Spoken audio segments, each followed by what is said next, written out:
So you're working on what today?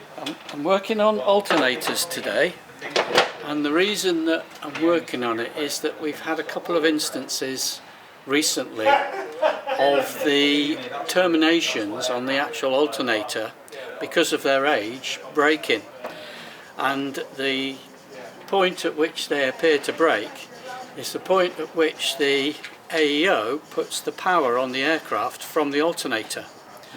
And the reason for that is that I'll just show you on a termination.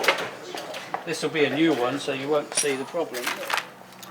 So this is a replacement termination, but what's happening with the others is at this point here, the terminal breaks. It gets very, very thin. You know what it's like when you try and break anything, that it will eventually snap.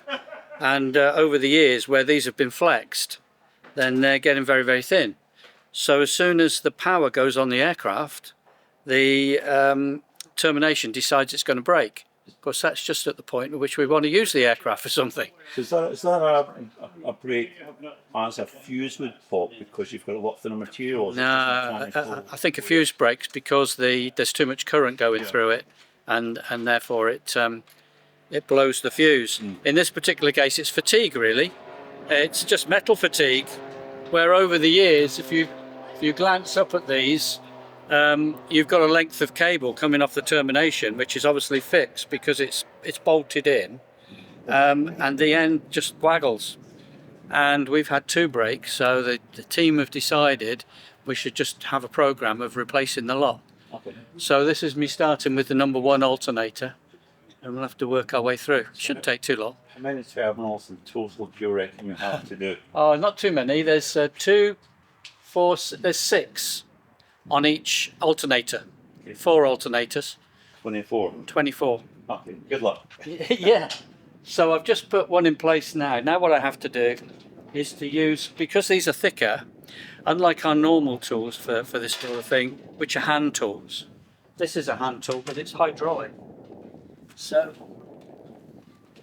we put jaws into this tool, which is a hydraulic tool, and you pump it up, and it squeezes that terminal that I was just holding, and crimps it onto the cable. And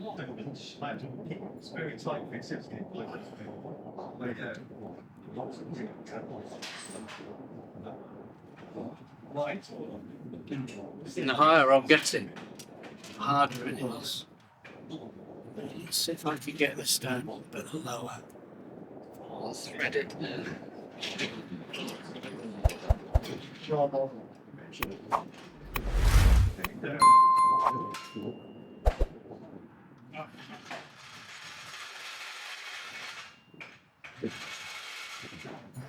Swing, my lord.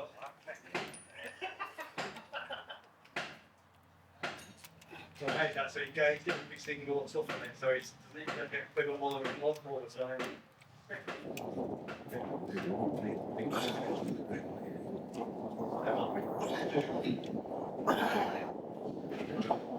Right, that's well and truly on there. So now what I have to do is to put an insulation piece at the back. So for that we use heat shrink tubing.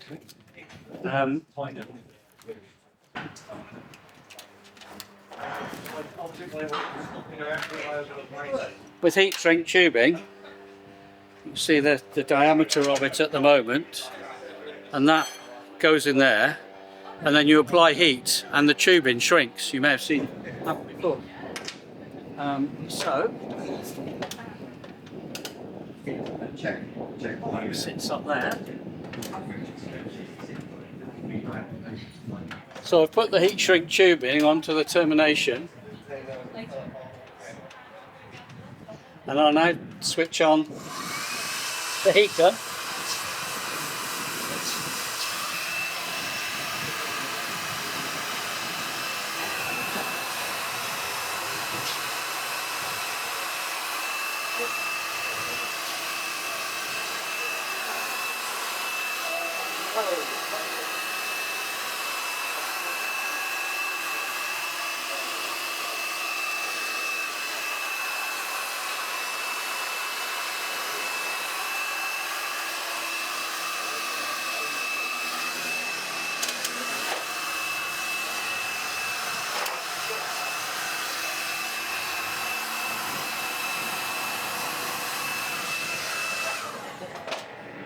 and that's now provided insulation at the back. At one time you would have put a rubber sleeve on there, but then and that would have not been shrinkable. You would have stretched it, put it over, and then taken it off. But these days you can use heat shrink tubing, which is a lot easier. Well done. One less to do. Another one done, yeah.